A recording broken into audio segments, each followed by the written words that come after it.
Hello everyone. हमारे पास 3 terms हैं, equality, congruence और अप्रोक्सीमेट इक्वल। ये तीनों हमें सिमिलर लगती हैं बट ये है नहीं। और ये जानते हैं इनके बीच का डिफरेंस।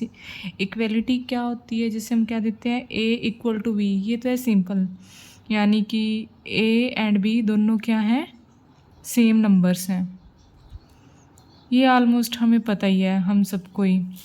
उसके बाद है कॉन्ग्रुएंस। कॉन्ग्रुएंस में क्या देते हैं हम, ए कॉन्ग्रुएंट है बी के मोड एन में। इसका मीन्स एन डिवाइड कर रहा है ए माइनस बी को। इसका क्या मतलब होता है, A and B have same remainder when divided by N. Example से इसको हम समझते हैं, थोड़ा और सिंप्लीफाई करते हैं। जैसे हम कहते हैं 13 कॉन्ग्रुएंट है 3 के मोड 5 में।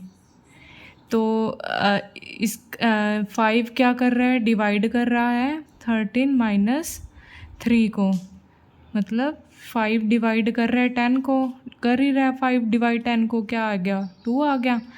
तो इसको हम कह सकते हैं 13 और 3 है जो, ये दोनों इक्वल हैं, ये दोनों कॉन्ग्रुएंट हैं मोड 5 में। यानी 13 and 3 are equivalent in mod 5।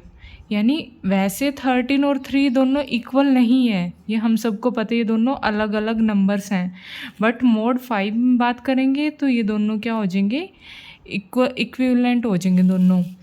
Approximate equal. Approximate क्या होता है, जैसे हम कह देते हैं 1.992, ये क्या है, अप्रोक्सीमेट इक्वल है 2 के। ये दोनों इक्वल नहीं है बट अप्रोक्सीमेशन से, न्यूमेरिकल अप्रोक्सीमेशन से हम कह देते हैं कि ये दोनों इक्वल हैं।